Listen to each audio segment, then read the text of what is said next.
Bonjour et bienvenue au sommet d'un clocher. Comme vous le voyez, j'ai gravi toutes les marches pour arriver en haut. En fait, j'ai pas eu à monter beaucoup parce que ce clocher a une particularité, c'est qu'il est posé à même la terre, le sol.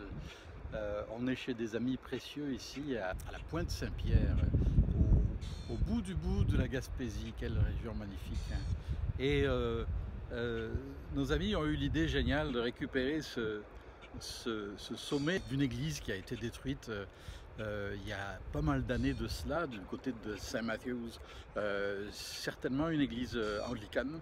Et ils ont eu l'idée superbe de récupérer ce clocher, de le restaurer en l'établissant là. Il est bien ancré dans le sol, puisqu'il y a beaucoup de vent ici. Et ça me fascine de voir cette image d'un clocher qui sort de nulle part comme ça, un petit peu. D'ailleurs, notre ami Bernard, Bernard Allard qui a eu cette idée, l'a appelée la cathédrale engloutie, qui est l'évocation aussi d'une pièce musicale extraordinaire. Alors voilà, est-ce que l'Église est enterrée, elle est en train de disparaître, ou est-ce qu'elle est en train d'émerger? On parle beaucoup d'Église émergente. Telle est la question dans ce monde troublé, ce monde où la foi est mise à mal bien souvent. Eh bien, d'un côté, on pourrait dire qu'elle est engloutie, qu'elle disparaît peu à peu devant tant de drames qui ont fait la honte de la chrétienté et qui le font encore. Ou alors on peut dire que malgré tout cela, elle est là et puis qu'elle va encore, qu'elle est en train de sortir de terre. Ça me fait penser à une parole de Jésus extraordinaire qui dit ceci dans l'évangile de Jean au chapitre 12.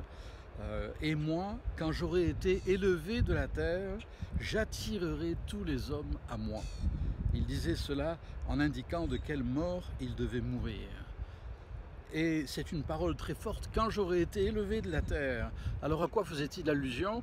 Le texte le dit lui-même, on n'a pas besoin de l'inventer.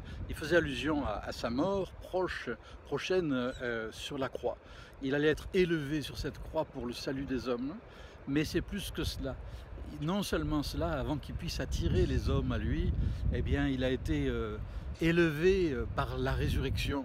Nous le croyons de tout cœur. Et non seulement cela, mais il a été élevé dans la gloire céleste, on appelle ça l'ascension, quelque temps après. Et ensuite seulement, le Saint-Esprit est venu à la Pentecôte, et dès lors, tout devient possible, parce que le Saint-Esprit est là. Jésus dit, quand j'aurai été élevé de la terre, alors j'attirerai les hommes à moi. Et c'est tellement rassurant de savoir que c'est pas à nous de convaincre, c'est pas à nous de changer les vies. Il faudrait d'abord pouvoir changer la nôtre, mais c'est lui seul, le Seigneur, que nous voulons élever par notre témoignage. C'est un peu une extension de cette parole de Jésus. Par notre témoignage et par notre présence de croyants, dans toute notre faiblesse, on a parfois les pieds dans la boue et on est nous-mêmes bien fragiles, mais on est là. Et l'Église continue d'émerger et d'accomplir sa mission par des êtres faibles comme vous et moi. Puissions-nous dire chaque jour, Seigneur, je veux t'élever, je veux que ma vie t'honore et qu'elle pointe vers toi, que quelque chose dans mon témoignage, dans ma présence, sans grand discours, mais par mon exemple, quelque chose puisse dire quelque chose de toi, quelque chose de ta grâce, de ton amour, de ta bienveillance, de ta précieuse parole. Notre monde en a besoin plus que jamais. Et si nous élevons le nom du Seigneur par nos vies, malgré tout ce qui peut nous arriver, tout ce qu'on peut nous dire et toute l'hostilité peut-être parfois ou l'incompréhension, lui saura attirer les hommes à lui. C'est lui et lui seul qui est capable de le faire.